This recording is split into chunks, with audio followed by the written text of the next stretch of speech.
Welcome to the Eric Metaxas Show with your host, Eric Metaxas. Folks, welcome to the Eric Metaxas Show. I'm not often knocked back on my heels, but whenever I get around my friend Os Guinness, I confess, I know I hate to put Oz in that position, but Oz, I respect and love you so much that's how you make me feel. You've come out with a new book. It's a glorious idea. It's called the Magna Carta of Humanity, Sinai's Revolutionary Faith and the Future of Freedom. My dear friend Os Guinness, welcome to the program. Thank you, Eric. Always a joy to be on with you. Well, I have to say, I've learned so much from you over the years, which is an absolute fact, and you know it. And whenever I go anywhere almost, I talk about the Golden Triangle of Freedom and mention your name because it's one of the greatest ideas I've ever encountered. And I remember when you first shared it with me, I thought, this sounds too good. This must be famous and I've just missed it. And you said, well, you know, you're typically humble and diffident in your British way. I guess it's such an extraordinary idea. You claim that the founders knew of the Golden Triangle of Freedom, but that's not really true, is it? Well, I found it in all the founders. They had different ideas of faith, of course, and very different ideas of religion in public life. But when it came to sustaining freedom, I found that all of them agreed in different ways on this idea. Freedom requires virtue, and virtue requires faith, and faith requires freedom, and it goes round and round, and so on. I found that in all of them. But what happened, though, Oz, is that you found it. They were not aware of the concept of the triangle. In other words, you're the one that coined the term the Golden Triangle of Freedom, and you're really the only one, as far as I know, that ever made that link that freedom requires virtue, which requires faith, which requires freedom, it goes round and round. I don't think any of the founders even hinted at that relationship. Well, I was wrestling with the fact, winning freedom, the revolution, okay. Ordering freedom, the brilliance of the Constitution, okay. But there's less thought about sustaining freedom, which, of course, is our challenge. And so certainly I came up with the idea, but it's there in them. I just put it together. Yeah, all you did was put it together. No big deal. I can claim when you're not in the room, I can rave and rave about how you put it together because none of them ever put it together, Oz, nor did Abraham Lincoln. They all say such glorious, glorious things, but to raise it to the level of the idea of the Golden Triangle of Freedom that is how things are sustained, that is really, it crystallizes. It doesn't really crystallize as an idea until you bring it into that term and then the idea of it.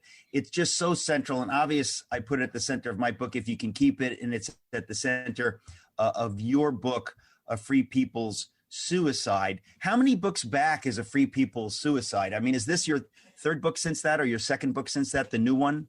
No, more than that. But this new one is the third in the series on American freedom. So Last Call for Liberty was the second, and Magna Carta of Humanity is the third. And it really explores how the genius of the American Revolution goes back to the Hebrew Scriptures, the Torah, and above all to the book of Exodus and the book of Deuteronomy. The book is actually dedicated to Rabbi Sacks. And I sent him a very early copy of it and told him I was doing it. And he sent me the most charming email about silencing a rabbi. But very sadly, as you know, he was diagnosed with cancer last October, and within a month, he'd gone. So he never lived to see the final book. But it's dedicated to him, and it unpacks the richness of his great teaching from the Torah on the Hebrew Republic. Well, this is something that, again, I can't claim to know much about. It's only something that I've been learning about rather recently. And that to me is always the scandal. When I realize these fundamental things have been lost to history effectively, and that they have to be resurrected by you and Rabbi Sacks, it's an extraordinary thing to me. I just always first have to marvel and be horrified that most people aren't familiar with this. And then I have to put that aside and say, okay, let's get familiar with it. So the first book is A Free People's Suicide. The second book is Last Call for Liberty. The one we're talking about now is Magna Carta of Humanity. So just unpack this for those of us who know almost nothing about it. Well, back up a bit. You're in the hurly-burly of the press and the media. I'm living in Washington. Many people are just putting out fires. They see a scandal, a crisis, a outrage, or whatever it is, and they respond to that. And daily, it's sort of firefighting. And so people miss the wood looking only at the trees. And you have to have history. St. Augustine said, to understand a nation, you look at what it loves supremely. And for me, there's no question that America's supreme love, which means you can use it to understand where America is at any moment, is freedom. And freedom comes through the Reformation and the rediscovery of printing and so on from the Hebrew Scriptures. And in the universities today, they tell us, I'm sure you were told at Yale, that freedom and toleration came from the Continental Enlightenment. Rubbish.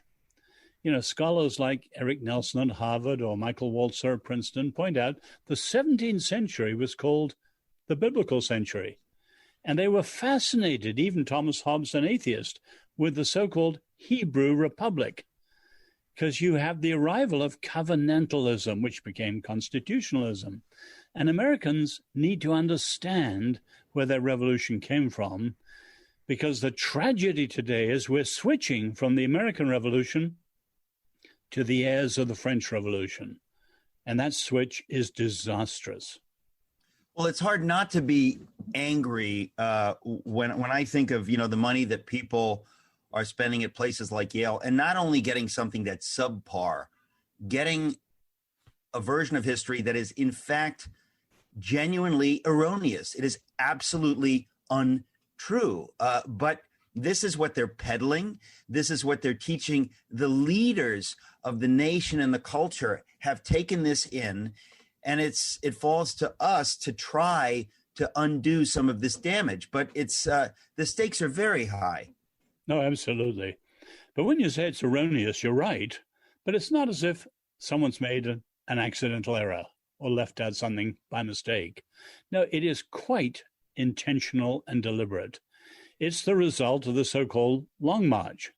And in my book, I analyze from Antonio Gramsci in the 1920s, the Frankfurt School, Herbert Marcuse, and then the end of the 1960s, the call for the Long March. And as you know, they knew they couldn't win in the streets. I think I told you before, I first came here in 1968, 6 weeks. I met Mario Savio, who led the free speech movement at Berkeley, listened Grace Slick and the Jefferson Airplane and concerts at the Fillmore West and so on. But with all the radicalism of that year, far more than last year, Martin Luther King assassinated, Bobby Kennedy assassinated, 100 cities ablaze.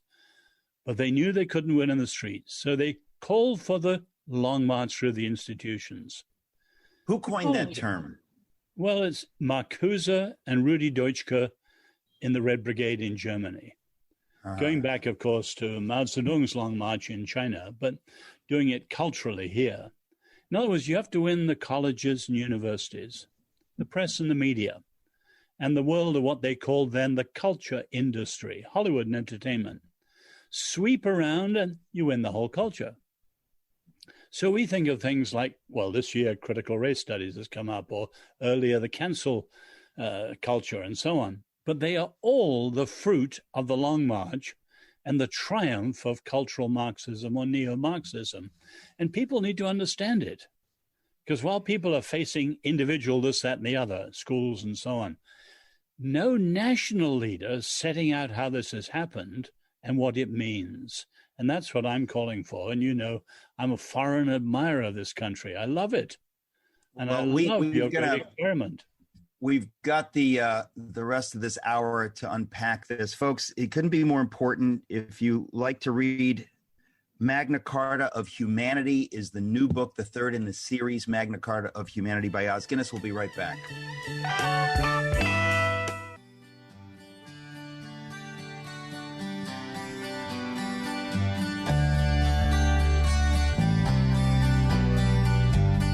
welcome back. I'm talking to our dear friend Os Guinness. Oz, you're not an American citizen, but you're more American than most American citizens. You understand America. You've written these 3 books of Free People's Suicide, Last Call for Liberty, and now brand new Magna Carta of Humanity.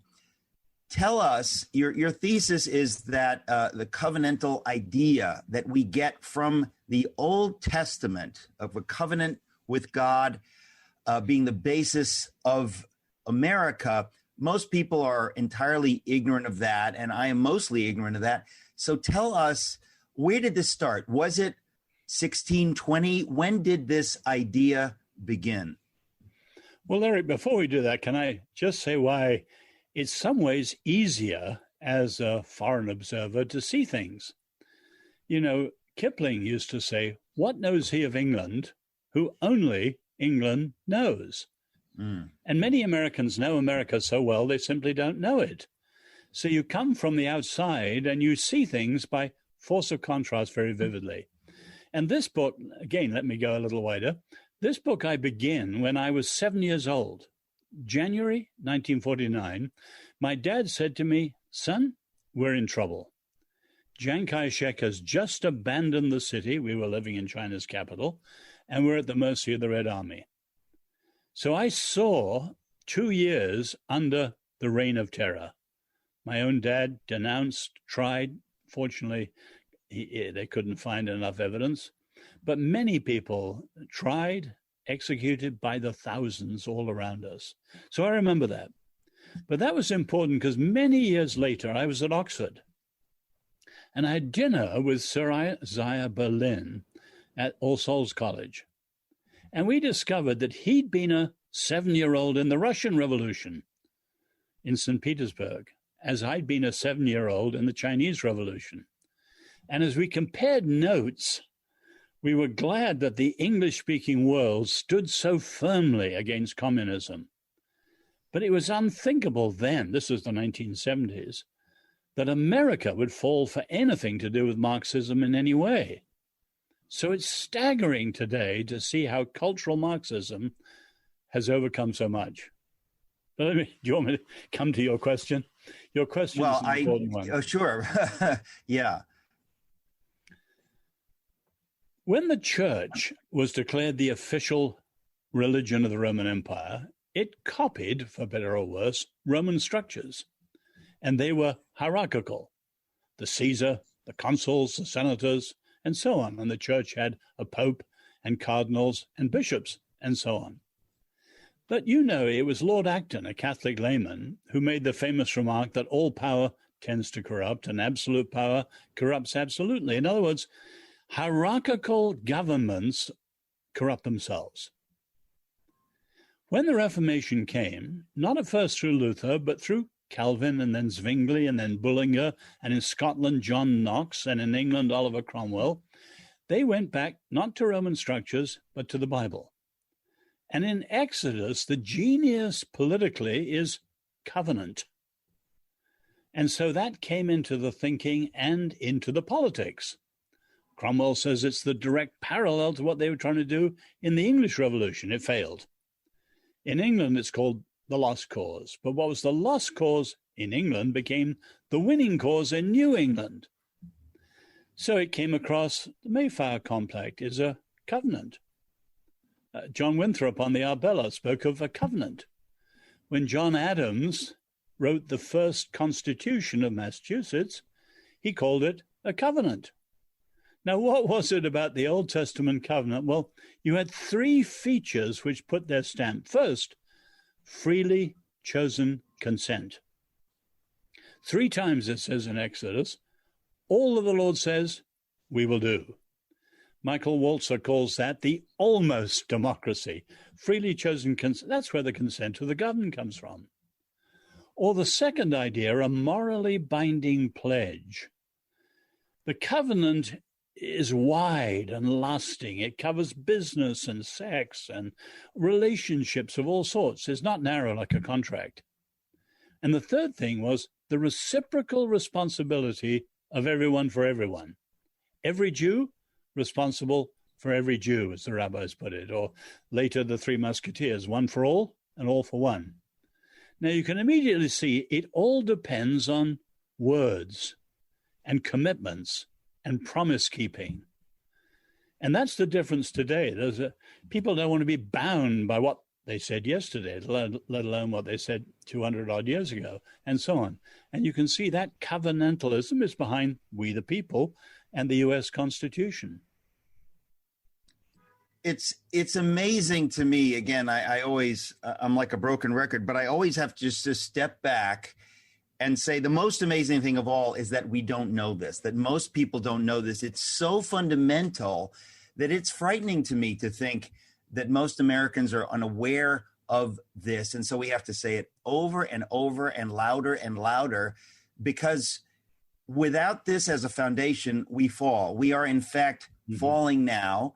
And that is the way it goes. Unless we, the people, understand these things and live them out in our lives, it just goes away. And let's be honest, most people knew these things on one level or another, even if it was mainly intuitively or if it was just part of the cultural atmosphere. But that began to go away in the 60s. So we've had 50 years where we haven't been underscoring these ideas or even mentioning these ideas very much. I mean, roughly speaking. Mm-hmm. Well, Eric, let's put the simple principle behind it. Rabbi Sacks says this brilliantly. If you have any project at all that lasts more than one generation, you have to have history and you have to have schooling. So again, the rabbis point out, what on earth did Moses talk about the night of the Passover? They're going free. He never mentions freedom. They're going to the promised land of milk and honey. He never mentions the promised land. 3 times he talks about children. In other words, the story we tell to our children and pass on is the key to 2 important things. 1, identity, who we know we are, and 2, very obviously, continuity. And you call that transmission. But as you said, in the 60s, I mean, that used to be covered in the public schools. And that was behind the whole wonderful American motto, e pluribus unum. So history was a key part of the unum. And of course, it was thrown out. It was considered coercive by the multiculturalists and so on. And then it was replaced, this is even worse, by the Howard Zinn view of history, and more recently by the 1619 Project. So Americans are suffering from what our English poet Ted Hughes called dementia, cultural dementia. They have no sense of history, no sense of the past, no sense of identity and continuity. The American Republic, let me be clear, not America. America can continue a long time, a powerful, prosperous, technologically sophisticated world power. But the Republic, that brilliant experiment in ordered freedom, that is what is on its last legs. And you can see the intellectuals of America, the intelligentsia of America are literally, they have got their knee on the neck of the Republic, just as we saw, sadly, not so long ago, happened in Minneapolis to an unfortunate gentleman. Well, I was going to say, Oz, that, you know, when we talk about the intelligentsia, I think of people like David Brooks or even Ross Douthat at the New York Times. They have acted as though Trump were the greatest threat to American democracy, and have given very little attention to the danger of cultural Marxism. That, to me, is the headline. In other words, it's one thing if you say, I don't like this about Trump, or I don't like this about so-and-so, that's fine. But if you're in a war for the Republic and you understand that these things are all going away, you have to get serious. You have to focus. Most of these people act as though we're not at all in a war for liberty. The cultural Marxists, that's just, some people like to talk about it, but it's not a big threat. Why do you suppose that people that we would think of as our intellectual colleagues somehow, that they don't see the danger that you see? Well, I'm not going to attack those particular individuals. David is a friend of mine here in Washington, and I know Ross. All the more reason that I bring them up, because these are people that we think of as allies. But generally, people are not looking at the wood for the trees. They only see the trees of this, that, or the other, and not looking at the big picture. And I just challenge people. It's the big picture that gives the meaning of the moment. So the Western world is profoundly in crisis. That's another whole story. But here we are with the West leads society more divided and in a deeper crisis than at any moment since just before the Civil War. So there are too many of our thinkers who simply are not looking at the big picture.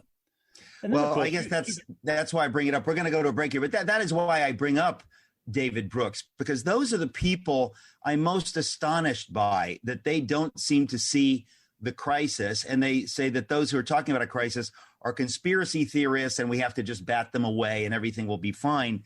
I wish it were. We'll be right back talking to Os Guinness.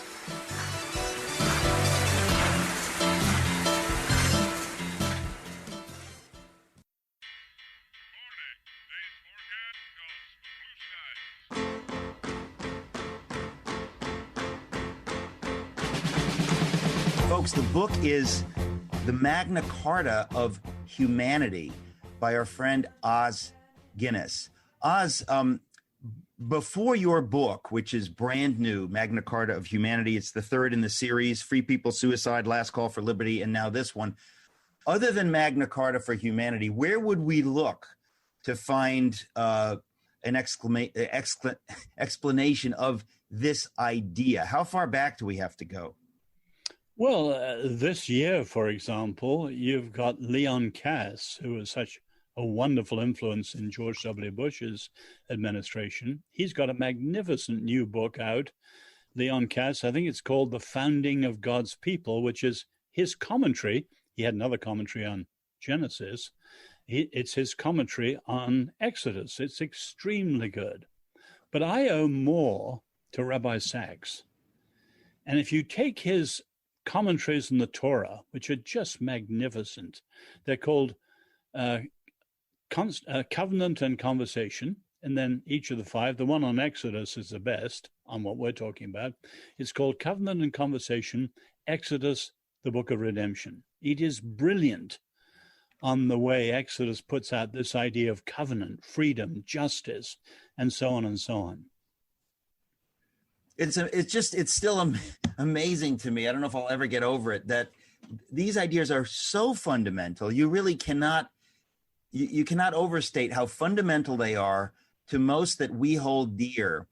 And most of us are generally ignorant of it. I mean, when people talk about, well, we've got to separate politics and religion, and you realize that is not only silly, it is profoundly wrong. It is utterly wrong that the very ideas we get in politics, in government, come from the Hebrew scriptures. And then to think that these Hebrew scriptures, my goodness, we're talking about things that are 35 centuries old. Long before the Trojan War, these ideas came into the world. I mean, that is amazing to me.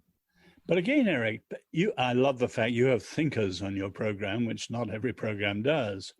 But put it in terms that Reinhold Niebuhr used to stress. The bookends of history are authoritarianism and anarchy. In other words, order and no freedom, or freedom and no order. And you have both of those in Genesis 1 to 11. But the genius of Exodus, the founding of the Jewish people, and then picked up by America, the founding of the great experiment in freedom, as Washington called it. Its genius is that between those extremes, it's ordered freedom, constitutional or covenantal freedom. And you can see the difference, say, with modern views. So Lord Acton's idea, freedom is not the permission to do what you like. It's the power to do what you ought. It's not only negative freedom from, as Isaiah Berlin would say, it's positive freedom, freedom for, to be. You've got to know who we're supposed to be. So the genius of this country, Madison and others unwrapping it, is incredible. And to me, understanding history, understanding the global world today, China, for instance, is the essence of authoritarianism, that Americans could either squander carelessly or suppress deliberately their ordered freedom is to me a tragedy almost beyond words. So sometimes I could almost weep when I watch what's happening. Sometimes as my dear wife Jenny knows, I'm angry. It is outrageous that Americans in this generation should squander this great heritage. Well, isn't it though, Oz, because, I mentioned a number of names earlier, that good people are doing nothing or are looking at the wrong things. In other words, that if you realize that we're in a war for liberty and that it's all going to go away, that the cultural Marxists will triumph unless we understand what is at stake and get serious about it. But I really feel that part of the tragedy of where we are is that cultural elites who normally we would think of as allies don't see any urgency. They think the urgency is getting rid of Trump because his personality, they say, is authoritarian, or he has fascist tendencies. I have fascist tendencies. The question is not who has fascist tendencies. The question is who is behaving as a fascist. And they really don't seem to be willing. I guess it will take cultural courage to say, I don't like certain things about him, but Trump gets this. He's pushing back against this. People, I think that maybe because they're afraid of losing friends or not being invited to certain parties, they're simply unwilling to see what's at stake.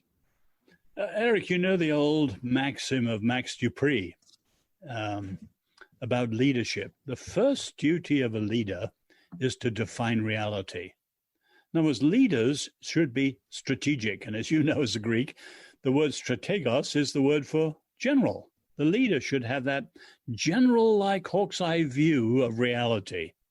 And the trouble is today we don't have that.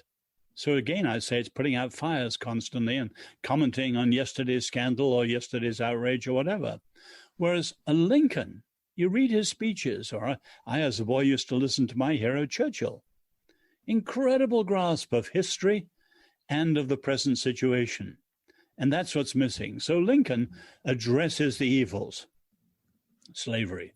But in the light of the Declaration and in the light of what he called the better angel of American nature, and then he called for a new birth of freedom in the light of all that. That's what's missing today. And I keep saying to the congressman I know, I was speaking to a group of them a couple of weeks ago, and to the senators I know, which of you will be Lincoln? I want to let's just hit pause there, Oz. Forgive me. I want you to continue that thought. We'll be right back, folks. We're talking to Os Guinness. The book is Magna Carta of Humanity.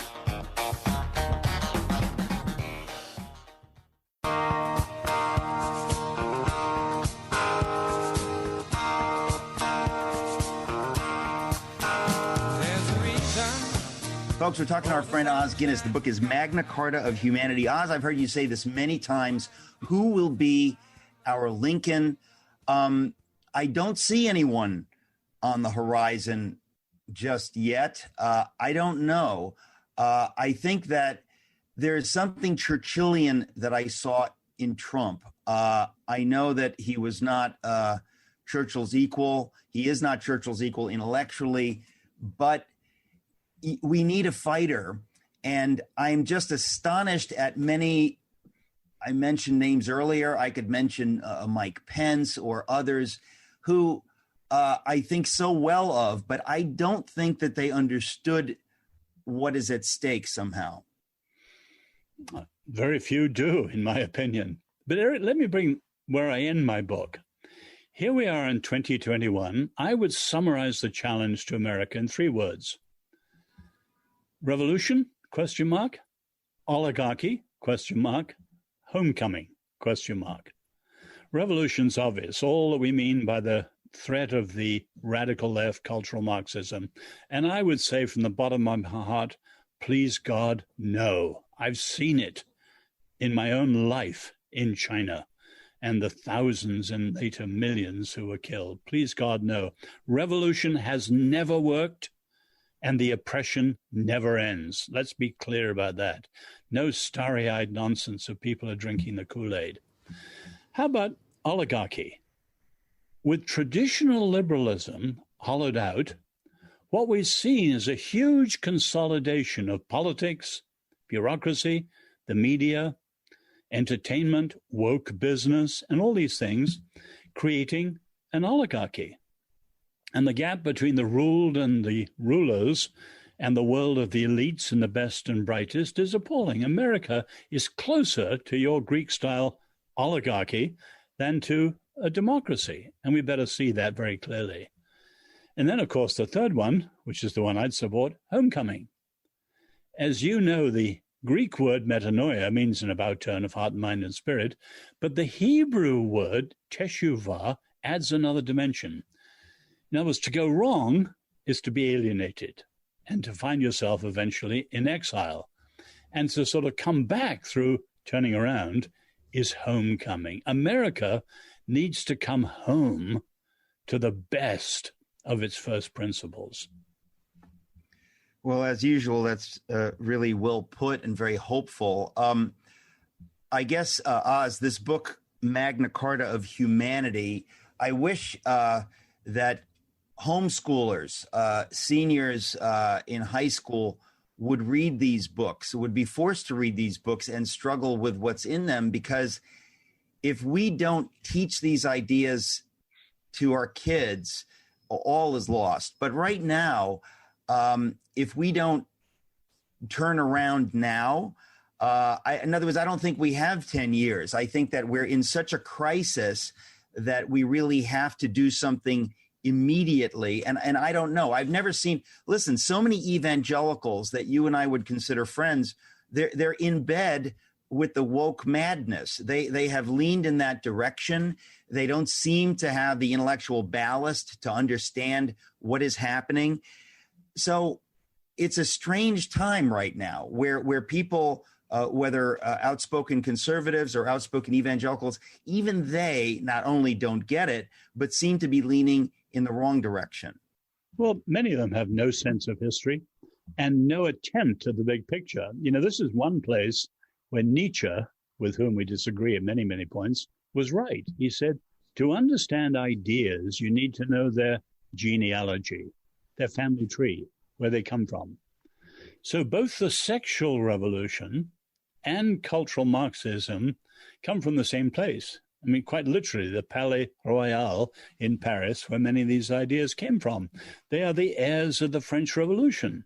And many of our evangelical friends are incredibly naive because they're historically short-sighted. I've been on Zooms this last year with pastors, above all from the West Coast, and I said to them, quite frankly, you've drunk the Kool-Aid. In other words, they heard the word justice, take, say, George Floyd, and they jumped to their feet and saluted. Justice must be biblical. Incredibly naive. Yes, followers of Jesus and Jews and all who love the prophets and so on, we are outraged by injustice. We agree there is injustice, sin, evil, wrong, flagrant injustice, but vast differences in how you address it. And the cultural Marxist radical left way is only power, and it makes the problem worse, not better. And the Jewish and Christian way, repentance, confession, forgiveness, unpack those words, is a way where you have the enemies becoming friends and genuine restoration and removal of the evils. So those who are naive about this today are really incredibly stupid and short-sighted and unfaithful. Well, even in saying incredibly stupid, you're being gracious, because I have to tell you, Oz, what I see, and I'm horrified to see it, it's the same spirit that you saw in Germany in the 30s, where good people didn't want to be troubled over much. They wanted to go with the flow rather than understand, I have to say no.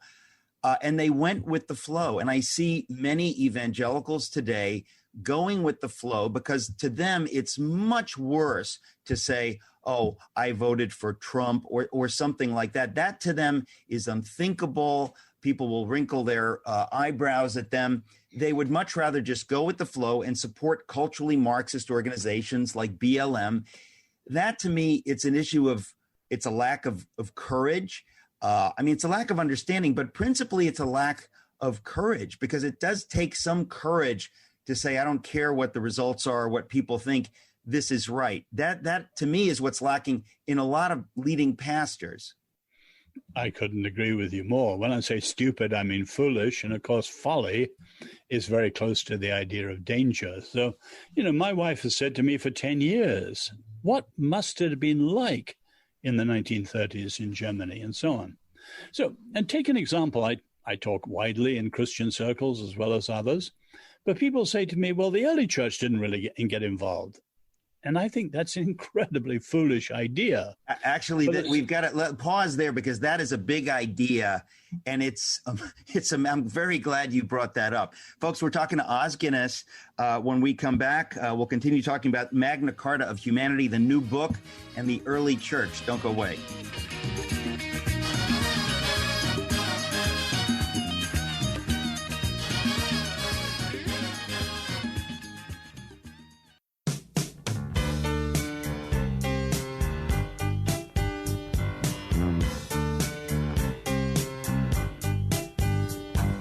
Welcome to the Eric Metaxas Show with your host, Eric Metaxas. Oz, you were just bringing up an issue. I was so glad to hear you bring it up because I'd forgotten. But oftentimes we hear people with tremendous vapidity talking about the early church and comparing where we are now to the early church. And I think, what could be more preposterous? The early church was horrifically persecuted under the Roman Empire. So the idea that we can act the way they did, in some ways, it's just preposterous. But people don't seem to really understand these historical parallels. I don't know if that's where you were going, but please continue your thought. No, it was indeed where I was going, because the early church, of course, could not engage politically. They were under a dictatorship of the Roman Caesars and the Roman Empire. As you say, many of them paid for it with their life. But it's so foolish because they don't know the Old Testament, and above all, the way the Old Testament is the precedent and the blueprint for America. So just as in the covenant in Exodus, every Jew responsible for every Jew, so in the American experiment, every American responsible for the American experiment. We, the people, a collective responsibility, and so on. So it's both a lack of faithfulness in terms of being the Lordship of Christ acted out in society, but also a complete failure to understand American citizenship. Now, of course, citizenship hasn't been taught. So you take, say, the immigration issue. Is it the wall or is it sanctuary cities? In all the debate I've heard in Washington for 30-odd years now, nobody mentions citizenship. The point of boundaries is identity. You've got to know who you are. And as Samuel Huntington used to say, it's still relatively easy, and even easier under President Biden, to get your naturalization papers, become American. But it's increasingly difficult to know what it is to be American. And we should know what it means to be a Christian, a follower of Jesus, and know what it is to be an American, a citizen of this great republic, but people don't. So Christians are failing drastically. I think the scandal in America, this is the one country in the Western world where Christians are a huge majority, and yet thoroughly non-influential. I've said that before, but our wonderful Jewish friends, 2% of America. But to their credit, they punch above their weight intellectually, financially, culturally, in all sorts of ways. And we, who are a huge majority and called to be salty and light-bearing, do nothing. And Christians who are disengaging, well, they will get the government of the future they deserve, including an historic squandering of freedom. Well, you're because you're English, you're not in favor of mentioning names, but I mention the names of people that I think of as friends. Yeah. Yeah, but for a reason, because people get all caught up with Bush, or you mentioned David Brooks and Ross Douthat. People get all caught up with personalities, whereas you need to get them to think the big picture, regardless of individuals. Well, I mean, I mean to do that, but the reason I mention people, I was just going to mention John Piper and Tim Keller. These are people that I think of with the deepest respect and admiration and friendship, but they, who are intellectually brilliant, don't seem to understand what you're talking about. And I think people look to leaders because they say, I can't figure everything out, so I'm with that one or that one. And as they go, many go.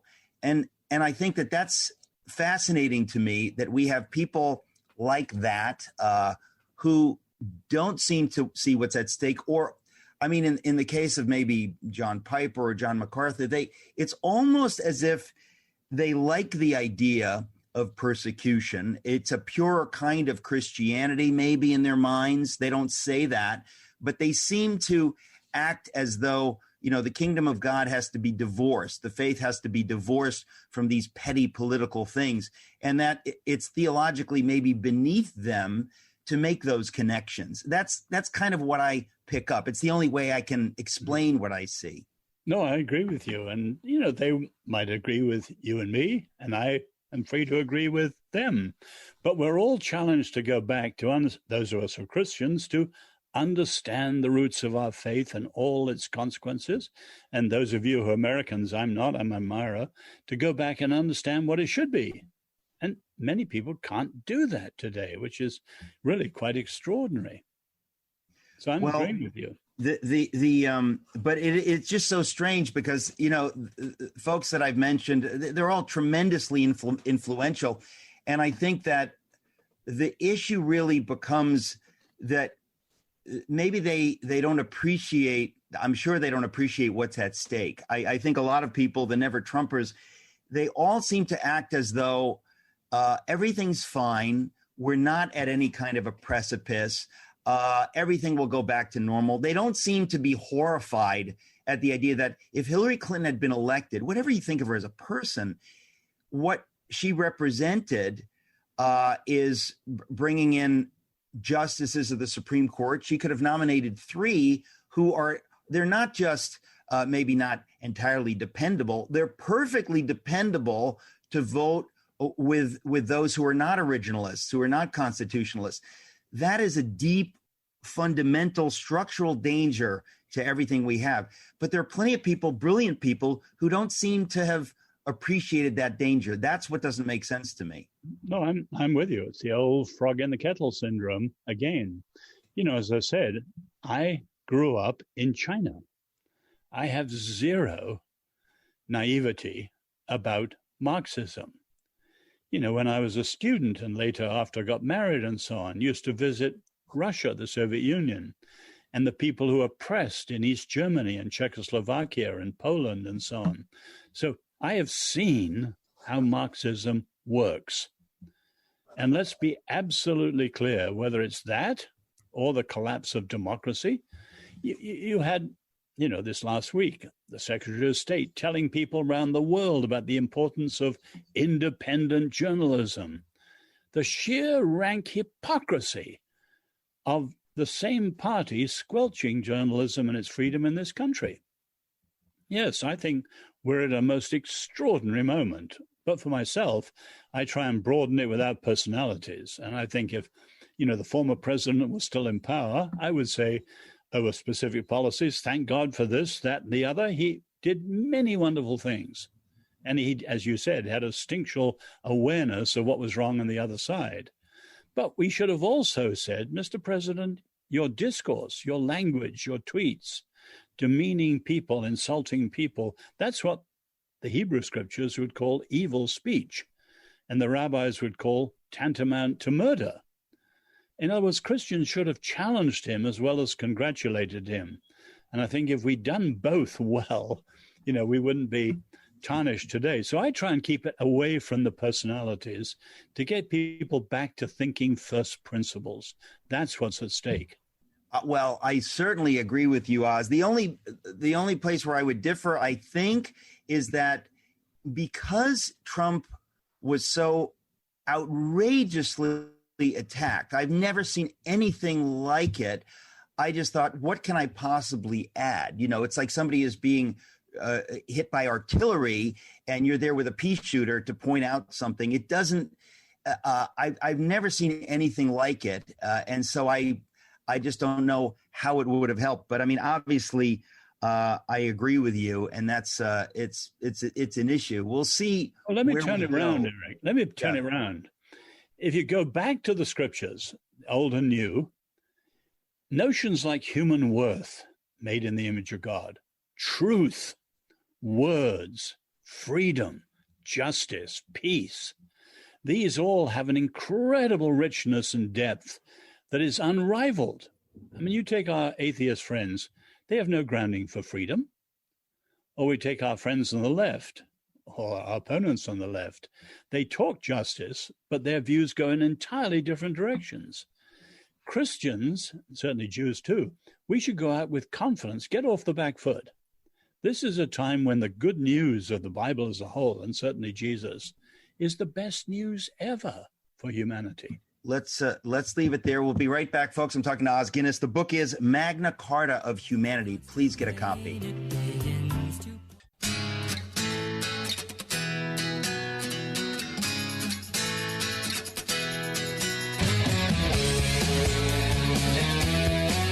Folks, we're talking to Os Guinness. The new book is Magna Carta of Humanity. Os, I don't have a copy of the book Magna Carta of Humanity. If you have a copy by you, could you lift it up so we can see it at least? Well, thank you. Yeah, here it is, if that's on the screen. Look at this.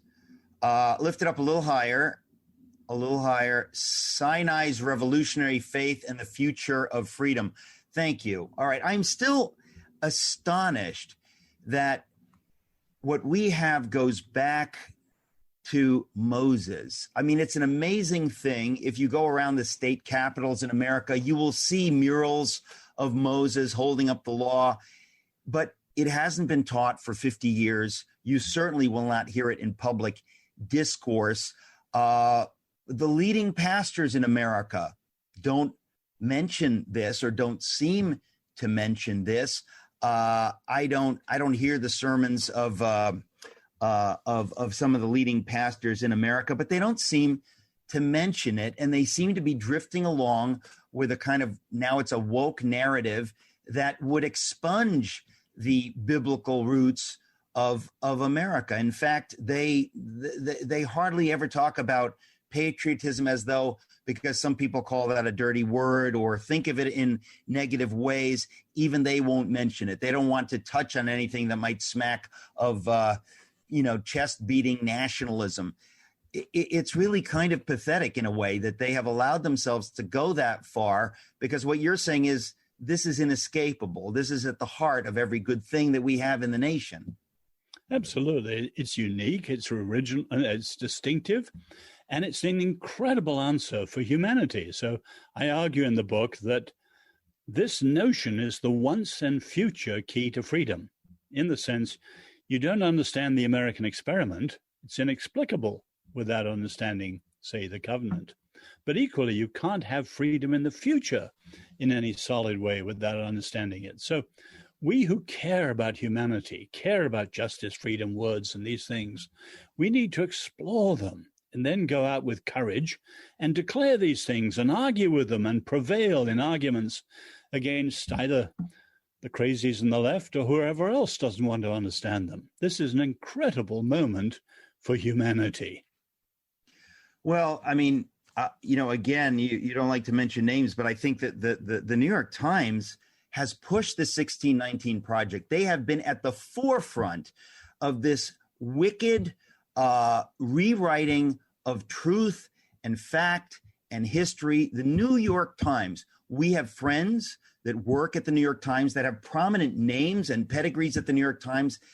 It strikes me that they can't understand what's at stake, because I'm sure they're not willing to risk whatever it is that they have to bring this up. I don't see, there are tons of leaders that are not willing to push back because they really act as though, well, it's not as big a deal as Os Guinness or Eric Metaxas would make it. It's not that everything's at stake. It's just one of those swings of the pendulum. I don't see it as a swing of the pendulum. I see it as the potential end of everything that allows us to have what was once a free press. No, I've got that actually in my ending of the book. This is not a swing. This is not a cycle. This is something very close to the end. The republic, as opposed to democracy, we could argue about that, as opposed to a powerful nation, the republic is on its last legs. Let's make no mistake about that. The American Republic, this great experiment in ordered freedom, is on its last legs. Democracy, approaching it, but America will survive. So people in the New York Times, I don't mind mentioning institutions, not only say the 1619 Project, some of the op-ed writers, you know how Barry Weiss was treated and so on. So there are many of our intellectual class who are either ignorant or committed to these ideas, and they're part of what will come. Now, you remember the notion of judgment in the scriptures. The notion of judgment is not God's arbitrarily zapping people whom he doesn't like. It's either his leaving them or sometimes driving them to the logic of their own settled choices. So let's be clear. America is on the verge of driving God out and equally of driving out all that's there in the biblical roots of the American experiment. And judgment, in other words, retribution, the harvest of the consequences of our choices, is on the way. So you take the sexual revolution and say the transgender stuff today. The harvest of confusion, of identity, and the breakdown of families and social cohesion will be absolutely extraordinary. And as Lord James Bryce, predicted years ago, America would suffer what he called, if religion were to fail, the completest revolution of all, unraveling, unfraying, the breakdown. In other words, make no mistake, retribution is on the way unless there's a turning round. Well, many people have said that apart from genuine revival, all is lost. I'm hopeful enough, or maybe naive enough, to think that revival is on the horizon, that things have gotten so bad that many people, many of them who don't have columns in the Post or the New York Times, many of these people simply know that apart from revival, we are lost, and they're desperate. And I think maybe that's a good thing. Some of the things that are happening now, already we're seeing judgment. I mean, what is going on, whether it is a pipeline being hacked. Whoever thought that a pipeline could be hacked, that everything would be so controlled by computers that malevolent hackers with keyboards could cause long gas lines in the United States of America. I mean, it makes the 70s look mild in comparison, because that was a real problem. This is a computer hacking problem. Long gas lines, Israel on the verge of war, crisis at the border, you name it. I wonder if these things are driving people to the desperation of saying, God, we need you to help. Apart from you, we can't do it. Absolutely. And I believe strongly in revival and awakening. You know, I think I may have told you before, my great-grandfather, who's the grandson of Arthur Guinness the brewer, at the age of 23, he was in the Irish revival of 1859, which started with a prayer group of 4 in the little town of Kells. But we have newspaper accounts of my great-grandfather, 23 years old, standing on carriages, no microphone, with crowds of 20 or 30,000. And then the Holy Spirit fell. And it's recorded in the north of Ireland. Ireland was not divided in those days, of course. In the north of Ireland, there was only one recorded crime in the year after the revival. In other words, it was profound spiritually, and it was very profound ethically and socially. So I strongly believe in the power of revival. I'm astonished. Go ahead. Sorry. Go on. Well, I'm just astonished at what you said. I mean, I've heard of Whitfield drawing crowds of 20 and 30,000 without a microphone, but your great-grandfather at age 23 was able to speak. That really is amazing. What was his name again, so we can look him up? Henry Grattan Guinness. Henry Bratton Guinness. Grattan. He was named after the Irish politician Henry Grattan. Grattan. And, later in his life, he was one of the evangelical Zionists. And as you know, the Christian Zionists fought for the restoration of the Jews to their homeland before the Jews did. So in the 1860s, my great-grandfather, along with people like Lord Shaftesbury, raised money to allow the Jews to go back to Palestine to start over again, before Herzl. And he wrote a book in the 1870s predicting that 1917 would be a crucial year in the restoration of the Jews. And General Allenby, who actually restored Jerusalem and freed it from the Turks, General Allenby had read my great-grandfather's book. So they were extraordinary people, Southern Victorians. What did he find in 1917? Is that a biblical prophecy? Did he add things up that way? Why did he say 1917, 50 years before? Well, he and several others in the so-called historical school of biblical interpretation, arguing from Daniel and the work of people like Newton and other astrologers, said that the times of the Gentiles and all that would run out in 1917. And amazingly, Lord Balfour, we know him because of the Balfour Declaration, which gave the Jewish homeland back to them. He had read my great-grandfather's book and corresponded with my great-grandfather. My great-grandfather died in 1910, so he never saw it. But in our family Bible, his Bible, he's written, and the next great event would be 1948. Okay, now we're going to go to a break, and we're going to come back and hear more Guinness history. This is amazing, Oz. We'll be right back. Come down from your fences.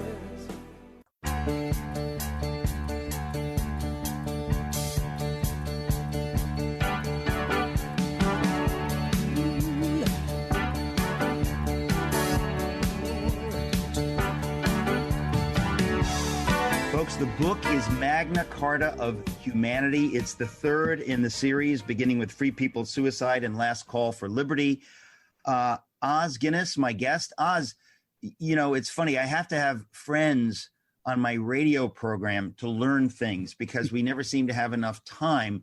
What you just told me about your great-grandfather, Henry Grattan Guinness, is amazing. What is the title of the book that he wrote? I imagine it's available through eBay or something. Hundreds of pages long. It's called The Approaching End of the Age. And he wrote another book called Light for the Last Days.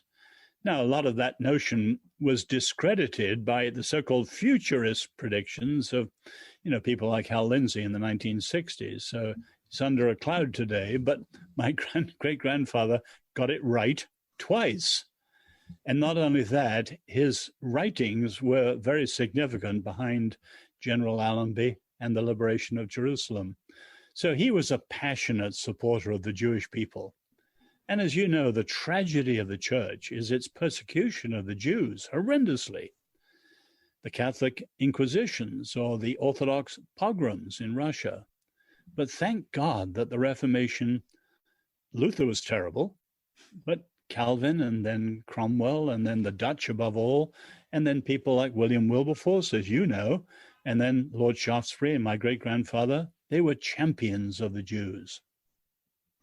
It's amazing. I just want to reiterate for folks that didn't catch it, your great-grandfather, Henry Grattan Guinness, in the 19th century predicted from Scripture that the years 1917 and 1948 would be significant for the Jews and Israel.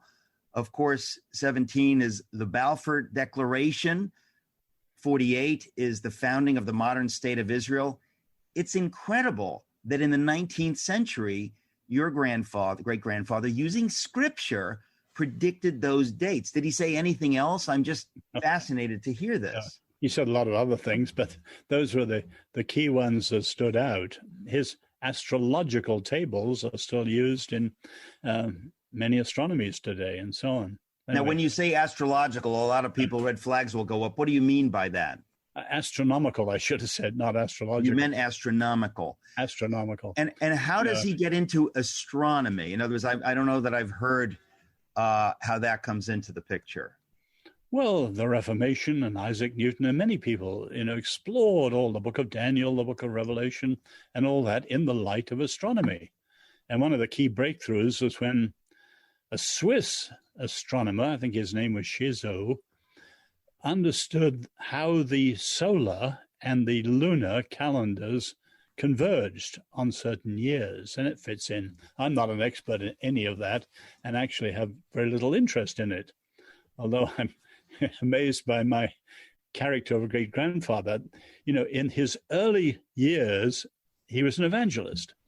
In his later years, what we've just discussed. In his middle years, he knew Hudson Taylor, the missionary to China.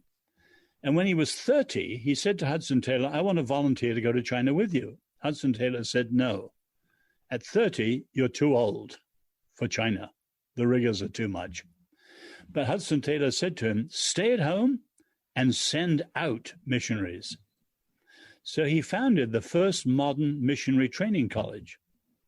He founded 3 missionary societies, and in the course of a number of decades, sent out 1,500 missionaries to Africa, Latin America, to China, and so on. But if you look back at the industry, the entrepreneurialism of our Victorian forebears, whom we often despise, they are incredible. And my great-grandfather is quite seriously the giant in our clan. Quite an extraordinary character.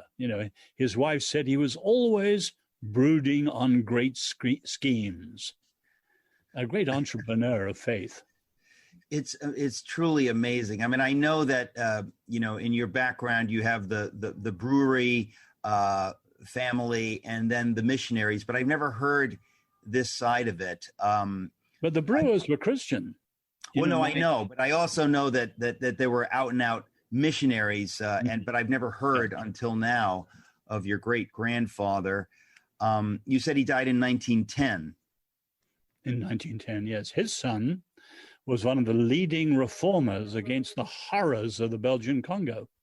Take, say, Joseph Conrad's Heart of Darkness and so on. He fought that, arguing with the King of Belgium and so on. I mean, the atrocities there were horrendous, and it was missionaries who alerted the world to it. One of my grandfather's sisters, talked about England's national sin in the face of Queen Victoria, opium trade, the British Opium War with China.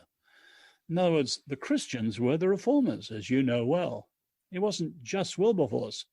Shaftesbury, people go to, Shaftesbury's great memorial at Piccadilly Circus.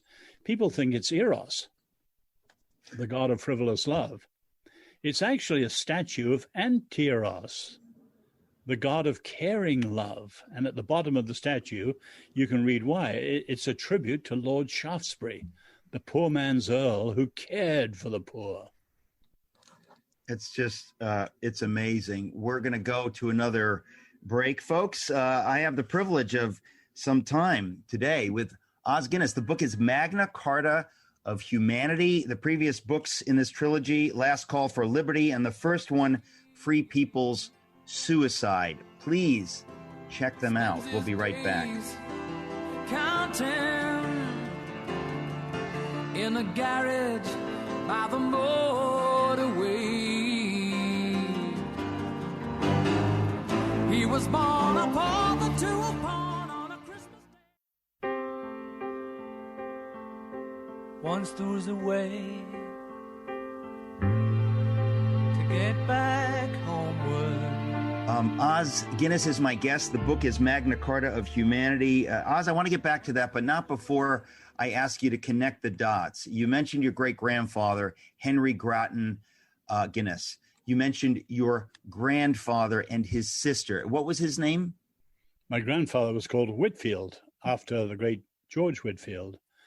And he was a doctor, went out to China, and we have an incredible story of his survival in the Boxer riots, and then later his visiting the Forbidden City and the Empress Dowager. So he was quite extraordinary. So this is around the turn of the century, 1900.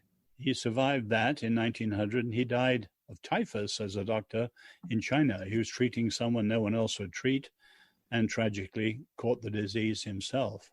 When was that? In 1927. Unbelievable. So your father, so what is the lineage? In other words, was your family continuously in China all this time, or were you back and forth? Because I know that you were born in China. Yeah, basically they were continuous in China. From my grandfather, who married a Swedish aristocrat, from their time onwards, our family was there. So I was born during the war with Japan with two brothers. And we had on one side the Japanese army who'd killed 17 million in the invasion. And then we had the Communist Army a little further away. And then on the other side, the Nationalist Army, so-called Free China. And we were caught in an area which suffered this terrible famine. I think I said that to you before. But Teddy White says that 5 million died in 3 months, including my two brothers. So we survived that and then moved to Nanking, which was the capital then of Free China. And so that's when I, as a 7-year-old, remember 2 years under Mao and the Reign of Terror. How you were born in 42. How old were 41. your brothers when they died? 41. How old were your brothers when they died? One was 3.5 and one was just 1. You've never spoken of that. I don't know. Do you remember that, Oz? I remember them, my older brother, very vaguely. But it was more, you know, when we survived, it came to the place where my parents had to evacuate. Others came through. My younger brother died, and they had to leave the next morning and bury him. But we found ourselves in a sea of 10 million refugees. And I was either carried in a sort of cart or a wheelbarrow my father had made from some old cycle tires, only kept alive because a goat herd caught up with us and said, because they venerated doctors. They were superstitious. Doctors were almost magical. So if they were with my mother, who was a surgeon, they would be safe. But in fact, through the scrawny goats that came with us, I survived and made it on goat's milk. And we made our way through hundreds of miles across China, and then were able to get to Chongqing and fly over the Himalayas to India, and then safety. So it was quite a time. The point is, I grew up, I never once in all those years, 10 years there, ever saw my parents ruffled, frightened, or anything but trusting. And they were the one, my father particularly, gave me the idea, God is greater than all. He can be trusted in all situations. Have faith in God, have no fear. And I just saw that mirrored in my parents. So the realism about human evil, including Marxism, but the quiet trust in God, however bad things are, was stamped on me very early. It's extraordinary. I'm just so glad we had this time because I have not heard some of this before. And it's just very important understanding who you are. This man that has written these books and spoken to so many people, to understand how you come to be where you are, not just your faith, but intellectually and then experientially, having gone through these horrors. And you did say, because you've seen where Marxism goes, where these things tend toward, I've said it myself in my book, Fish Out of Water, which just came out. My mother and father experienced the horrors of war and having no food. And when you've seen that, you have a more realistic view. And I do think many Americans, as you said earlier, we've been so blessed that we kind of think this is normal.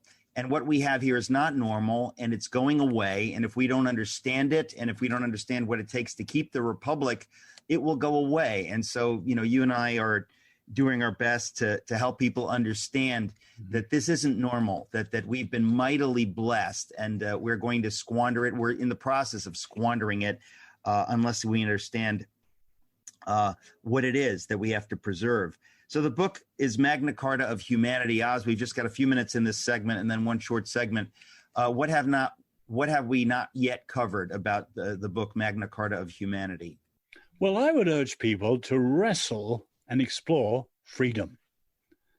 Everyone loves freedom, but it's much trickier to understand and even trickier to live than people think. And so in the books I've got, for example, The Paradox of Freedom. The greatest enemy of freedom is freedom. Well, the simple fact, one of the most quoted sayings in Washington on many monuments, eternal vigilance is the price of liberty. And everyone thinks, of course, so we must have strong armies and watch out for enemies coming from overseas. No, the real point of that, we have to be vigilant internally, not externally, because we are the main problems of freedom and so on. So freedom's a fascinating, wonderful topic, and the deepest roots of it are in the scripture. And so everyone who's Jewish or a follower of Jesus, a Christian, we should be in the forefront of exploring, rediscovering, standing for freedom. It's a magnificent idea, and it's in peril. Well, it's largely thanks to you that I'm aware of the things that I talk about endlessly. And my book, If You Can Keep It, The Forgotten Promise of American Liberty, that was principally, kicked out into the world because of my reading your book, Free People's Suicide. As I often, always almost say, the most amazing thing is not that we don't know these things, but that we don't know that we don't know them. We have to remind ourselves that these things that many people aren't talking about are really foundational. We're going to be right back. Final segment, folks. The book is Magna Carta of Humanity, the third in a trilogy. I hope you will get it.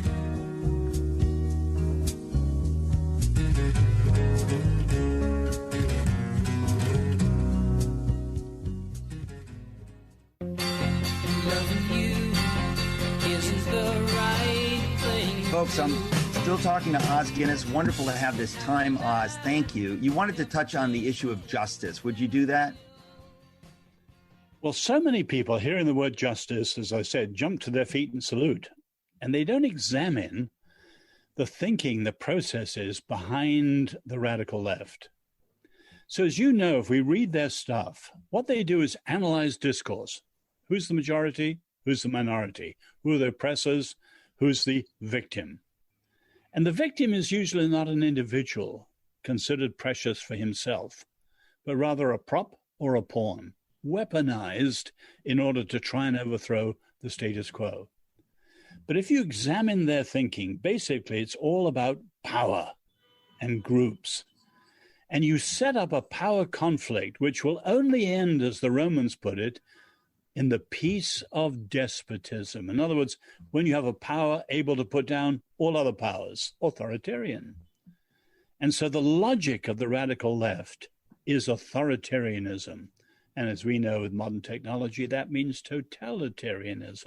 Well, let me just interrupt to say, think of the irony. People that were accusing Trump of being authoritarian or fascist, whatever it is, the tremendous irony is that the very people who were most pointedly opposed to him are in fact themselves power mongers. They are not liberty mongers or genuine justice mongers. They are power mongers who will actually take away the ordered liberty that we have. I mean, this is the irony, and it's really it's ironic, but it's also a kind of a satanic subversion of words.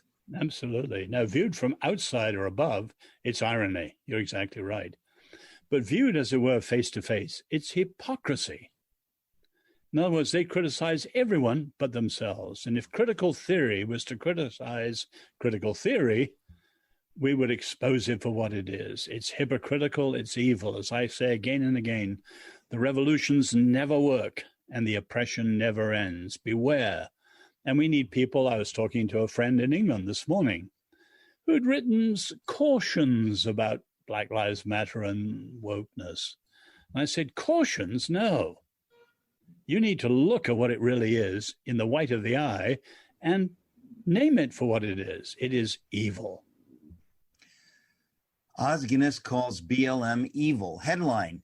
Os, I have to tell you, I say more and more publicly, I say that if you care about Black lives, if you care about the urban poor, the gospel commands you to speak out against those things which are the enemies of the poor. And that would be cultural Marxism and right now, Black Lives Matter. If you don't do that and denounce socialism and cultural Marxism, you're going along with the flow, which is actually harming Black American lives. Absolutely. But put it this way, as our Jewish friends point out, one of the mysteries of history is why no one stood against the abuse of power until the Hebrew prophets. Amos, Micah, Hosea, Isaiah, you name it. They stood against the abuse of power because people were made in the image of God and shouldn't be treated like that. And then, of course, you have Las Casas in the 16th century, Wilberforce, as you know well, and so on. The great reformers and champions of justice are followers of Jesus or followers of the Hebrew Scriptures. So we've got to be absolutely clear. The confusion is diabolical. Marxism is literally evil. I'm not saying that people in Black Lives Matter are evil, but they know what they're doing, and they know what's behind it. We're out of time. I'm glad you used the word evil because a lot of people shrink from that. We have to understand, folks, there is not only such a thing as evil, but when it's around us, we need to understand it and call it evil. Oz, just a privilege to get this much time with you. I'm so grateful to you for making the time. I hope everyone who's watching this or listening to this will share it with everyone they know. Please do that, folks. Os Guinness, thank you. Thank you, Eric. Always a joy.